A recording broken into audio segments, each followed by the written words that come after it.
오늘은 열왕기하 5장 1절에서 19절 말씀을 통해 감춰진 상처, 완전한 회복, 감춰진 상처, 완전한 회복이라는 제목으로 하나님의 말씀을 함께 살펴보겠습니다. 괜찮지 않은데 괜찮은 척했다. 괜찮지 않은데 괜찮은 척했다라는 책에 있습니다. 이 책 제목을 들으면 왠지 모르게 마음속에 무언가 찌르듯한 느낌을 받게 됩니다. 괜찮지 않은데 괜찮은 척했다.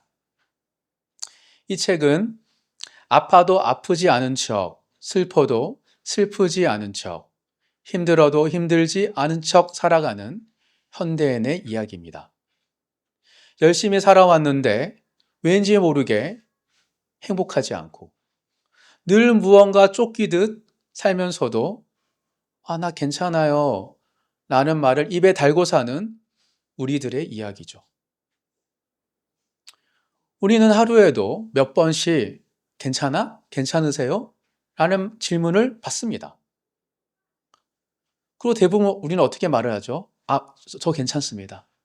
라고 우리는 대답을 합니다. 근데 정작 정말 괜찮아서가 아니죠. 삶이 너무 분주하고 바빠서, 또 약해 보이고 싶지 않아서, 또는 짐이 되고 싶지 않아서 괜찮지 않은데 괜찮은 척하며 살아가는 것입니다. 모든 사람들은 저마다의 감춰진 아픔과 상처가 있습니다. 어떤 사람은 오래된 실패의 기억을 품고 살고, 어떤 이는 깊은 관계에서 받은 상처를 아직 아물지 못한 채 안고 살아갑니다. 어떤 사람은 아무도 모르는 죄의 흔적을 가지고 살아가고 괴로워하면서, 어떤 분은 오랜 시간이 지나도 가시지 않은 슬픔을 가슴 한켠에 묻고 살아가는 것이죠. 우리도 마찬가지입니다.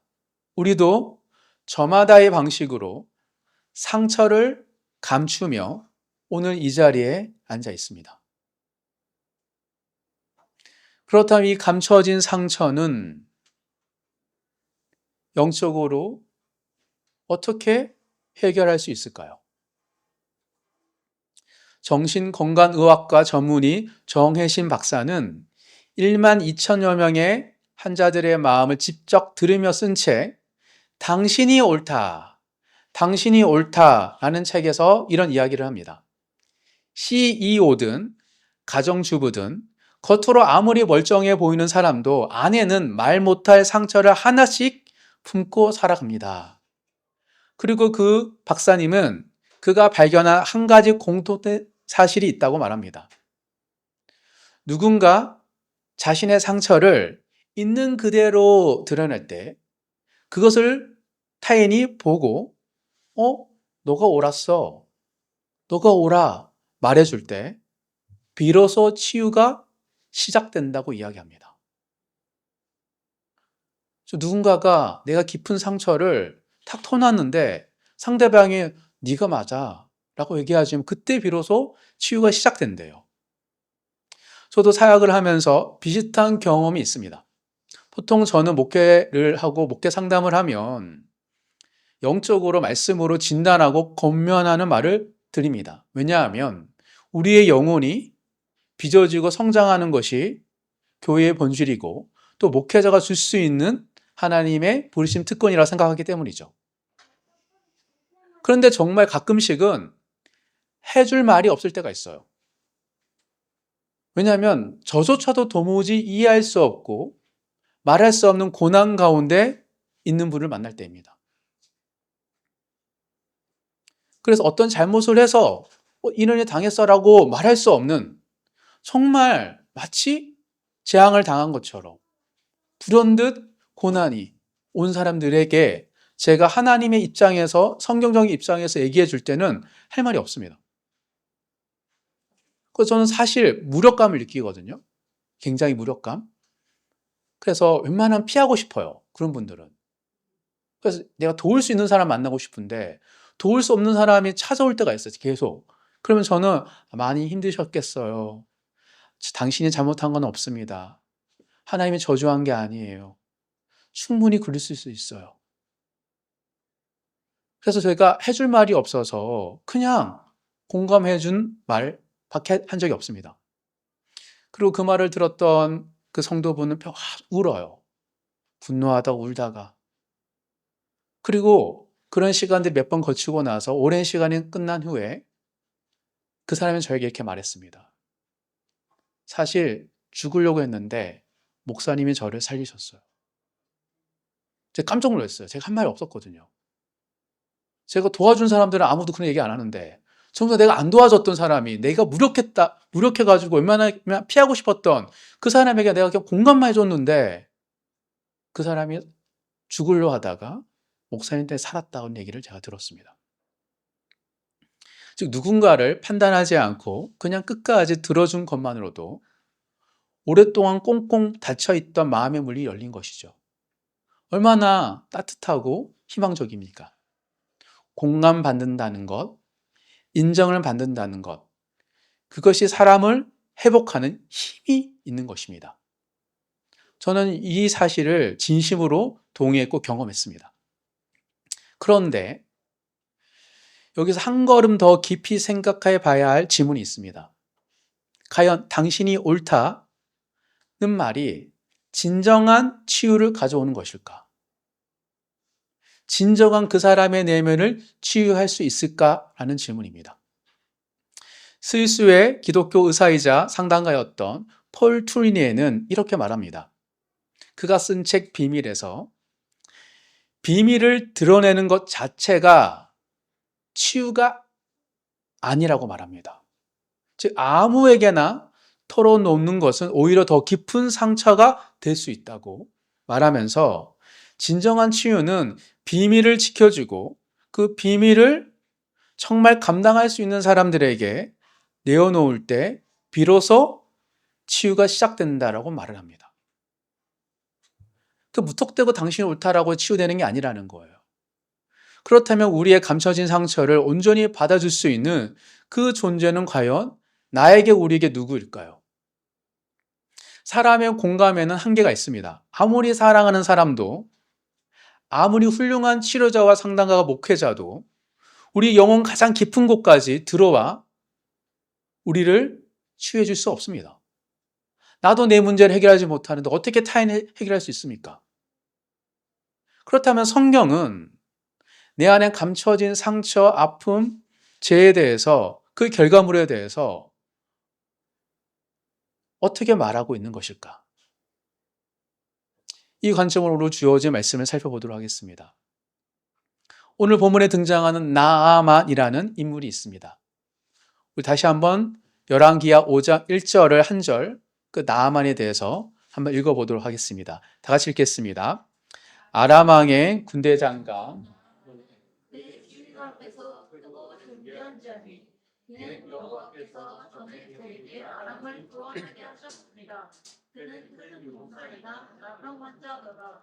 성경 기자는 나아만을 소개하면서 그의 화려한 이력을 한 줄로 쭉 나열합니다. 아람 왕의 군대 장관, 크고 존귀한 자, 큰 용사. 당시 고대 근동 사회에서 이만한 칭호를 한 몸에 받은 사람이 얼마나 있었을까요? 그 사람은 한 나라에서뿐만 아니라 지역 나라에서도 유명한 사람이었습니다. 나아만은 그야말로 그 사회에서 가장 최정상에 이른 인물이었습니다. 전쟁터에서 공을 세웠고 왕의 신임을 받았으며 수많은 군사를 지휘하는 지도자였습니다. 그렇기 때문에 주위 사람들은 그 사람을 보고 부러워했을 것이고 그 사람의 이름 앞에 절로 고개를 숙였을 것이죠. 그런데 성경은 그 찬란한 소개 바로 뒤에 단 4글자를 덧붙입니다. 나병 환자더라. 얼마나 극적인 반전입니까? 한쪽에는 세상에 부러워하는 모든 것을 가진 지위, 명예, 권력, 인정을 다 가진 사람이었으나 또 그 사람의 다른 한쪽에는 그 어떤 것으로도 감출 수 없는 엄청난 상처, 나병이 있습니다.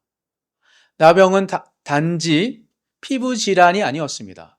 점진적으로 몸을 파괴하는 병이었고 더욱이 사회적으로는 부정한 자의 낙인이었습니다. 죄인의 낙인이었죠. 나아만은 아마 갑옷 아래에 화려한 군복 안에 또 왕 앞에서의 당당한 모습 뒤에 그 상처를 숨기며 살았을 것입니다. 처음에는 작았겠죠. 서서히 번져가는 거예요. 얼마나 괴로울까요? 한순간 이 모든 것이 사라질 것에 대해서 아무도 보지 못하도록, 아무도 눈치채도 못하도록 그는 살아왔을 것입니다. 꽁꽁 감춰서. 사랑하는 성도 여러분, 나아만은 우리와 크게 다르지 않습니다.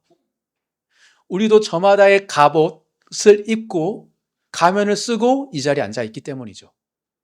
그 안에 감춰진 상처, 내어놓기 두려운 아픔, 아무도 모르는 싸움이 우리 안에 있습니다. 성경은 나아만의 이야기를 통해서 완전한 회복은 어떻게? 하나님의 은혜로, 오직 하나님의 은혜로 가능하다고 분명하게 선포하고 있습니다. 인간관계, 나의 사고, 내가 벌고 있는 어떤 것들, 그것도 아닙니다.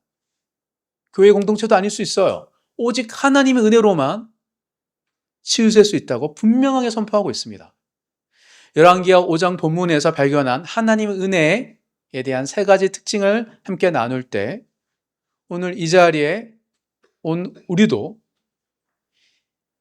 감춰진 그 상처들이 하나님의 은혜로 말미암아 완전히 회복되고 치유되시는 모든 성도님 되시길 주님 이름으로 축복합니다.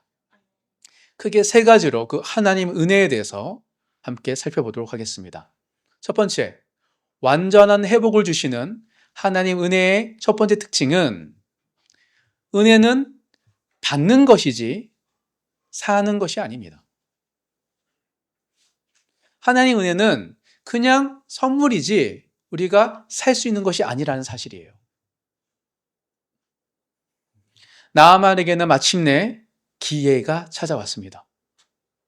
근데 그 기회가, 치유받을 수 있는 기회가 어디서 왔는지를 성경에서는 주목하고 있습니다. 2절, 3절 다 같이 읽도록 하겠습니다. 전에 아람 사람이 떼를 지어 나가서 이스라엘 땅에서 어린 소녀 하나를 사로잡음에 그가 나아만의 아내에게 수절등더니 그의 여주인에게 이르되 우리 주인이 사마리아에 계신 선지자 앞에 계셨으면 좋겠나이다. 그가 그 나병을 고치리이다 하는지라. 이 소녀는 누구입니까? 전쟁 중에 포로로 붙잡혀온 이름 없는 이스라엘의 한 여종입니다. 기구한 인생이에요. 자기를 사로잡은 그 아람의 군대 장관의 집에서 종을 하고 있어요. 이름도 나오지 않습니다. 그 아무런 권위도 지위도 자격이 없는 사람이에요. 그런데 바로 이 작고 이름 없는 여종의 한마디가 모든 것을 가진 나아만을 치유의 여정을 시작하도록 동기를 부여합니다. 지푸라기에 잡고 싶은 그 심정이 있음을 알았던 거죠. 나아만은 이 여종의 말을 듣고 아내를 통해서 즉시 움직입니다. 4절, 5절 읽도록 하겠습니다. 나아만이 들어가서 그의 주인께 아뢰어 이르되 이스라엘 땅에서 온 소녀의 말이 이러이러하더이다 하니 아람 왕이 이르되 갈지어다. 이제 내가 이스라엘 왕에게 그를 보내리라 하더라. 나아만이 곧 떠날새 은 10달란트와 금 6,000개와 의복 10벌을 가지고 가서 나아만과 아람 왕의 관계가 얼마나 깊은지 보여주죠. 근데 그 시작이 한 여종의 말이에요. 왕도 그 지푸라기 잡고 싶었던 것 같습니다. 보입니다. 나아만은 요정의 말을 왕에게 그대로 전합니다. 그래서 왕이 즉시 움직이죠. 이스라엘 왕에게 친서를 써주고 나아만을 적극적으로 가라고 권면합니다. 그리고 나아만이 가져간 것이 있습니다. 은 10달란트, 금 6,000개, 의복 10벌. 이거는 당시 노동자뿐만 아니라 부자들도 감당할 수 없는 거대한 재물입니다. 거기에 나아만에게 뭐가 있습니까? 아람 왕의 친필 서한까지 있습니다. 권력과 재물, 외고와 체면 모든 것을 가지고 지금 나아만은 그가 할 수 있는 모든 걸 들고 이스라엘 왕에게 가고 있습니다. 이 정도면 충분하겠지. 이 정도면 아마 선지를 잘 직접 만나게 해줄 거야, 이스라엘 왕이. 그러나 어떻게 되었습니까? 6절, 7절 읽도록 하겠습니다. 이스라엘 왕에게 그 글을 전하니 일렀으되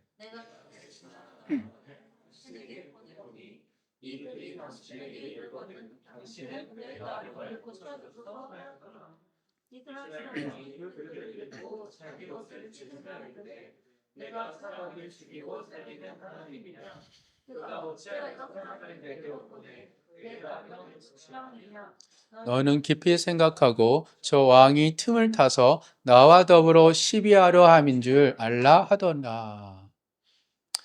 그 서신을 듣고 나아만을 보고 이스라엘 왕은 오해합니다. 그리고 자시 옷을 찍습니다. 너무 당황하고 두려웠죠. 아, 이걸 빌미로 침략하려고 하는구나. 왜 이스라엘 백성은 이스라엘 왕은 이렇게 반응을 했을까요? 우선 아람 왕과 나아만의 의도를 그는 신뢰하지 않았기 때문입니다. 그런데 더욱이 큰 문제는 이 이스라엘 왕이 하나님도 의지하지 않았다는 것입니다. 정말 살아계신 하나님 알았다면 하나님이 엘리사 선지자를 통하여서 아람 왕을 나아만 장군을 엎드리게 하는구나. 그걸 기회로 삼을 수 있는데 오히려 침략하는구나라고 두려워하기 때문인 거죠. 오히려 두려워하는 대신에 즉시 선지자에게 알리면서 이걸 계기로 이스라엘 왕의 외교를 했을 것입니다. 즉 여기서 우리가 알 수 있는 사실은 나아만의 접근 방식은 근본적인 문제가 있음을 드러납니다. 그는 하나님의 은혜를 거래 방식으로 접근했습니다. 아람 왕의 건의, 충분한 재물, 적절한 외교 통로를 통하여 선지자에게 바로 가지 않고 이스라엘 왕에게 거쳐서 간다면 당연히 나는 선지를 통하여 치유받겠지 라고 생각했던 것이죠. 이것이 그의 공식이었습니다. 세상에는 이 공식이 통하죠. 돈이 있으면 최고의 의사를 만날 수 있고 권력이 있으면 원하는 것을 얻을 수 있습니다. 나아만은 자신의 세상에서 늘 해왔던 방식 그대로 하나님의 치유에 접근한 것이죠. 그러나 하나님의 은혜는 세상의 방식으로 접근할 수 없는 것입니다. 오히려 오해를 하고 틀어지게 되는 상황이 펼쳐진 것이죠. 이어서 8절 함께 읽겠습니다. 하나님의 사람 엘리사가 이스라엘 왕이 자기의 옷을 찢었다 함을 듣고 왕에게 보내 이르되 왕이 어찌하여 옷을 찢었나이까? 그 사람을 내게로 오게 하소서. 그가 이스라엘 중에 선지자가 있는 줄을 알리이다 하니라. 이스라엘 왕이 어찌할 바를 모르고 당황하면서 이러지도 저러지도 못하는 그 상황에 대한 이야기를 듣고 엘리사가 직접 나섭니다. 그 사람을 나아만을 내게로 보내소서. 왕의 서신이 열지 못한 엘리사의 문을 선지자의 한마디로 나아만은 선지자에게 가게 되었습니다. 권력이 해결하지 못한 것을 하나님이 정하신 통로로 이루어집니다. 나아만의 생각이 아닌 그냥 엘리사가 오라고 해서 열리는 것이죠. 사랑하는 성도 여러분, 우리도 종종 나아만과 같은 실수를 할 때가 있습니다. 나아만처럼 은금을 들고 하나님 앞에 나아가는 것은 아니지만 우리의 방식대로 우리가 하는 우리의 지불 수단을 들고 하나님 앞에 나아갈 때가 있습니다. 어떤 것들 있죠? 이 정도 기도했으니까, 내가 이만큼 헌신했으니까, 내가 이만큼 착하게 살았으니까, 내가 때로 이렇게 회개했는데 라는 생각으로 하나님 나에게 은혜를 주시겠지 라고 어느 순간 우리가 나름 영적인 하나님에 대한 대가로 조건을 내걸 때가 있는 것이죠. 근데 절대 그렇게 이룰 수 없습니다. 에베소서 한번 찾아보도록 하겠습니다.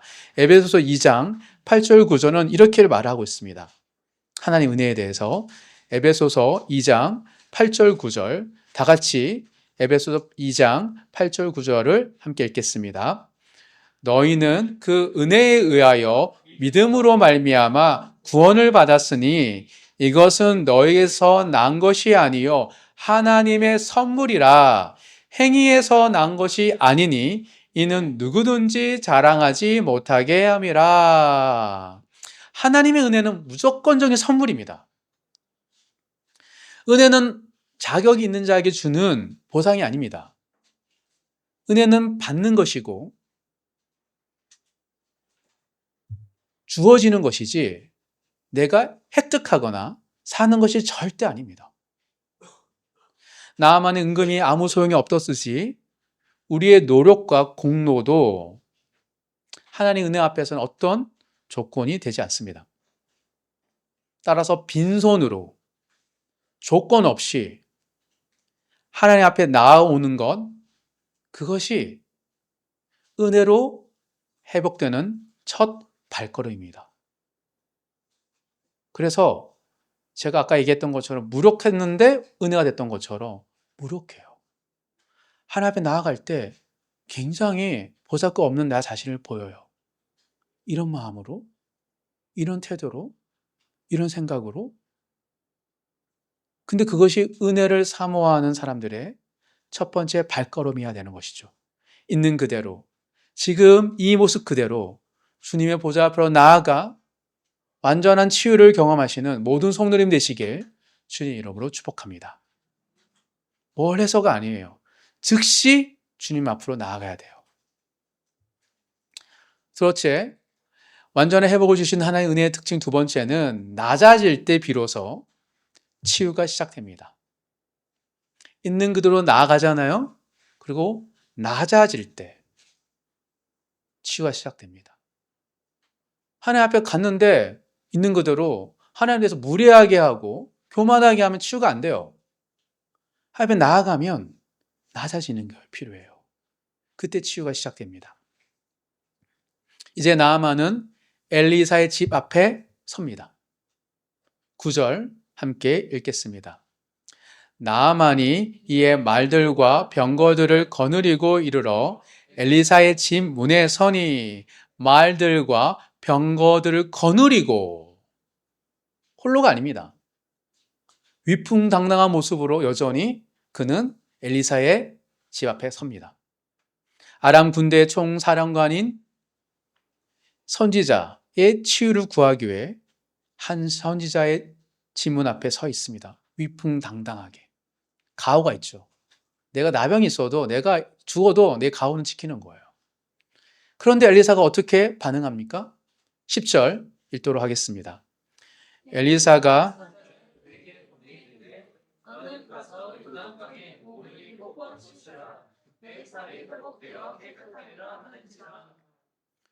엘리사는 가오 잡고 온 나아만을 맞이하지 않습니다. 직접 얼굴도 안 봐요. 그리고 종을 시켜 사자를 시켜 메시지만 전하는 거예요. 집 문안까지 왔는데. 그때 나아만의 반응이 어떻습니까? 11절 12절 읽겠습니다. 나아만이 노하여 물러가며 이르되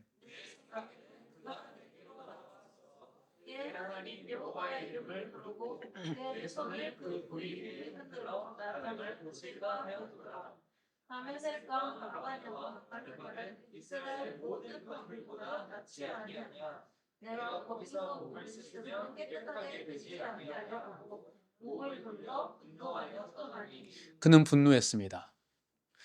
이 부분에서 많은 그리스도인들도 이래요.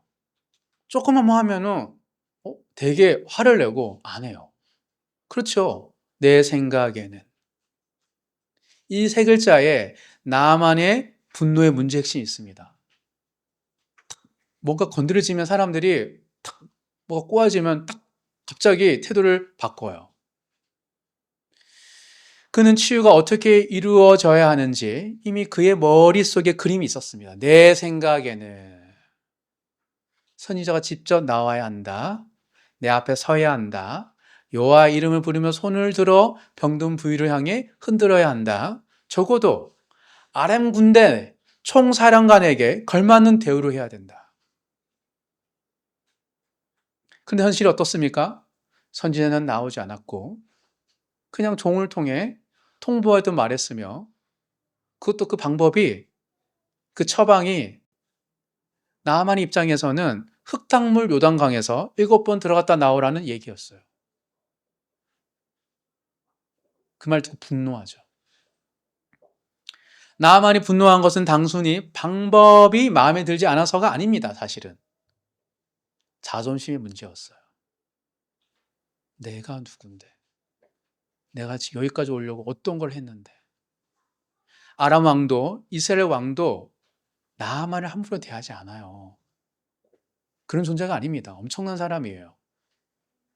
그런데 일개 엘리사 선지자가 나아만을 보지도 않습니다.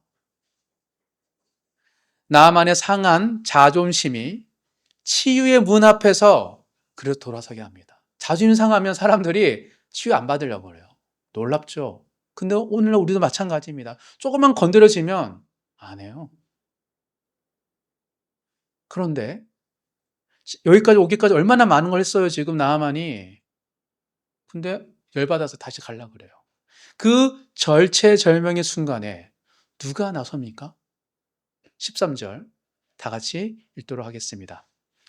그의 종들이 나와서 말하여 이르되 내 아버지여 선지자가 당신에게 큰 일을 행하라 말하였다면 행하지 아니하였으리까 하물며 당신에게 이르기를 씻어 깨끗하게 하라 함이니까 하니.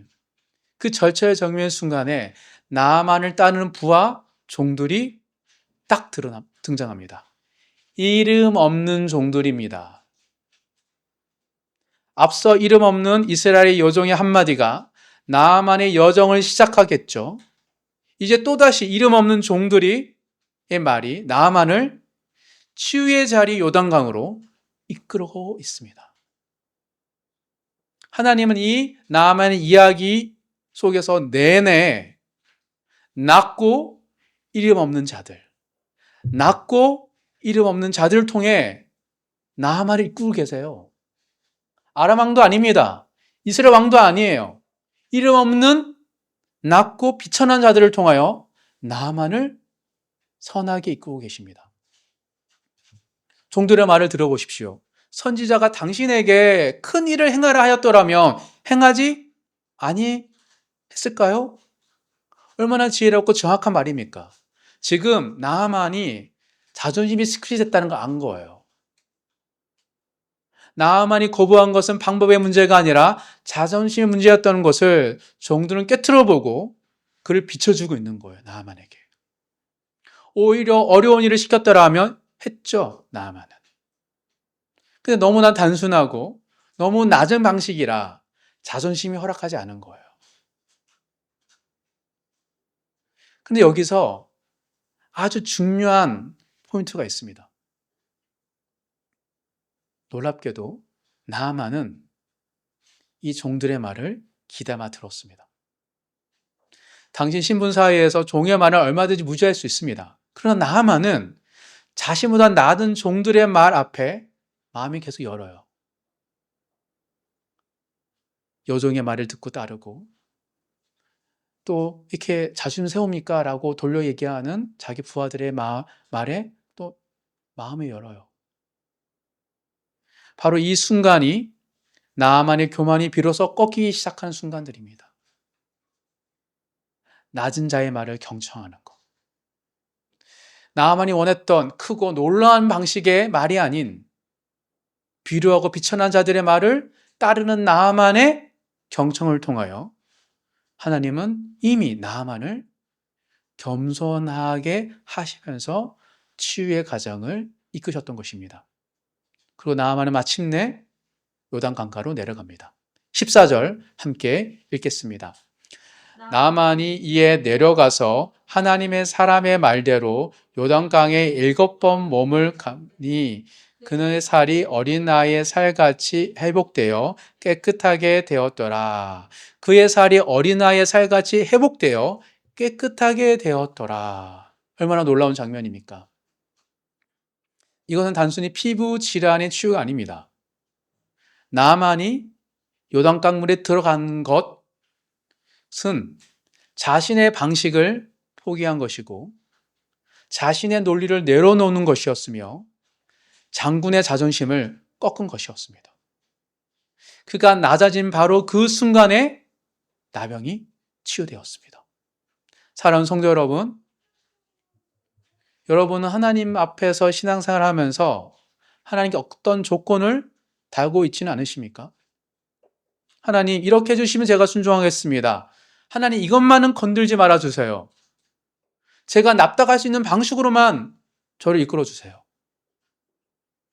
우리 안에는 또 내 생각에는 있습니다. 내가 구성해 놓은 회복의 방식, 내가 납득할 수 있는 하나님의 방법, 또 나의 자존심이 허락하는 선까지만 순종하려는 나의 태도.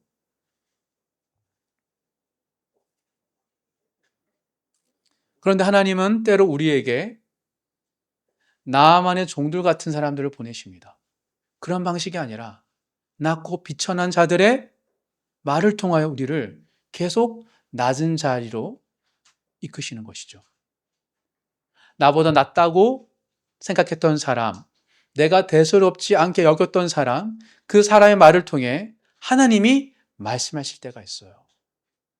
지킨 작은 자를 통하여 다가오신 하나님이시기 때문이죠. 그래서 그 말을 들었을 때 자존심이 상하고 괴롭지만 마음을 여는 것, 그것이 우리가 겸손해지는 시작이고 그 겸손의 시작이 치유를 향한 발걸음이 되는 것입니다. 치유는 낮아지는 곳에서 시작됩니다.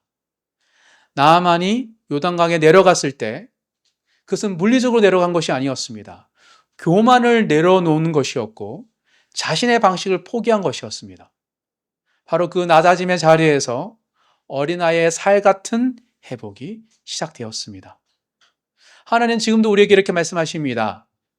너의 방식을 내려놓고 나의 방식대로 나에게 오라. 그 부르심 앞에 내 생각에는을 내려놓고 낮아져 순종하는, 그로 인하여 치유받으시는 모든 성도님 되시길 간절히 소망합니다. 자신의 방식을 내려놓고 하나님의 방법 앞에 낮아지시는 모든 성도님 되시길 주님의 이름으로 축복합니다. 이게 치유가 시작됩니다. 마지막 온전한 회복을 주시는 하나님 은혜의 특징 세 번째는 진짜 회복은 예배자로 돌아설 때 완성됩니다. 진짜 회복은 예배자로 돌아설 때 완성돼요. 우리가 살다 보면 은혜를 겪죠. 그래서 또 변화됐는데 또 반복될 때가 있잖아요. 그거는 예배자로 서지 못하면 큰일이 반복되는 거예요. 상처가 다시 터집니다. 진짜 회복은 예배자로 돌아설 때 완성됩니다. 그래서 안타깝게도 하나님과 관계의 문제가, 예배가 굳건히 안 서면 늘 쳇바퀴처럼 도는 걸 보게 돼요. 너무 안타까워요. 근데 보면 하나님께 은혜 받았잖아요. 또 옛사람처럼 살려고 하니까 안 되는 거죠.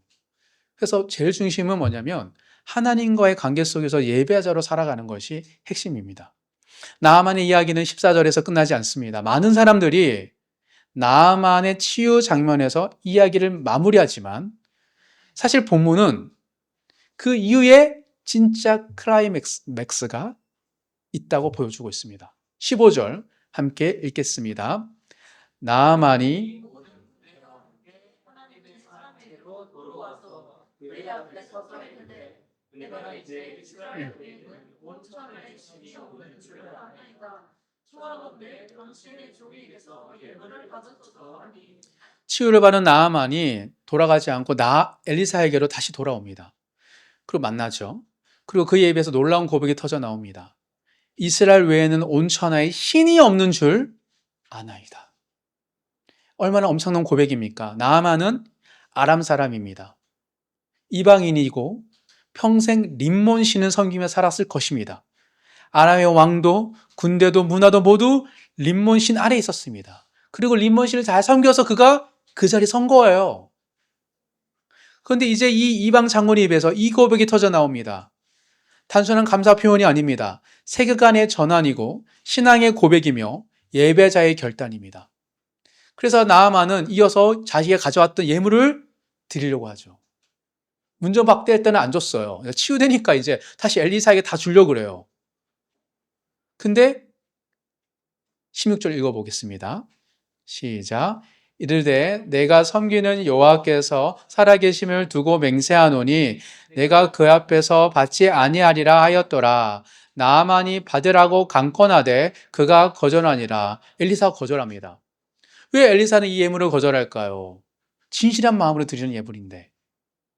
만약 엘리사가 이 예물을 받았다면 나아만은 자신이 치유에 대한 대가를 치렀다고 느꼈을지도 모릅니다. 내가 받은 것에 대한 이만큼 갚았다 하고 홀가분하게 가겠죠.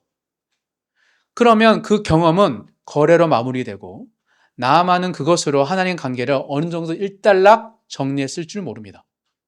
근데 엘리사가 거절하니까 나아만의 거래의 방식에서 갑자기 통하지 않고 그가 거래의 방식을 포기하게 됩니다. 그래서 우리가 첫 번째 대지에서 은혜는 사는 것이 아니라고 했고 엘리사는 그것을 직접적으로 다시 보여주고 있는 거예요. 예분이 거절당하자 나아만은 내면에서 놀라운 변화가 일어납니다. 17절 읽겠습니다. 나아만이 이르되 그러면 청하건대 노새 2마리의 실을 흙을 당신의 종에게 주소서. 이제부터는 종이 번제물과 다른 희생 제사를 여호와 외 다른 신에게는 드리지 아니하고 다만 여호와께 드리겠나이다. 예배자로 변화됩니다. 이스라엘의 흙을 달라고 하는 요청은 고대 사람들에게 신학적 세계관이 반영된 거예요. 당시 사람들은 신과 그 신이 거하는 땅이 연결되어 있다고 믿었습니다. 즉 나아만은 이스라엘의 그 땅의 흙을 가져가서 자신의 집에서 그 흙 위에 여호와께 제사를 드리겠다고 말하는 것입니다. 신학적으로 완벽하지 않을 수는 있으나 이거는 나아만이 할 수 있는 최선의 방식이었고 예배를 내 삶 초소에서도 이어가겠다는 놀라운 결단이었습니다. 이제부터는 여호와께만 제사를 드리겠습니다. 예배자의 선언입니다. 치유를 받은 나아만은 그 치유에 머물지 않았습니다. 치유자이신 하나님을 향해 돌아서서 예배자로 살기로 결단한 것이죠. 이어서 18절 읽어보도록 하겠습니다. 오직 한 가지 일이 있사오니 여호와께서 당신의 종을 용서하시기를 원하나이다.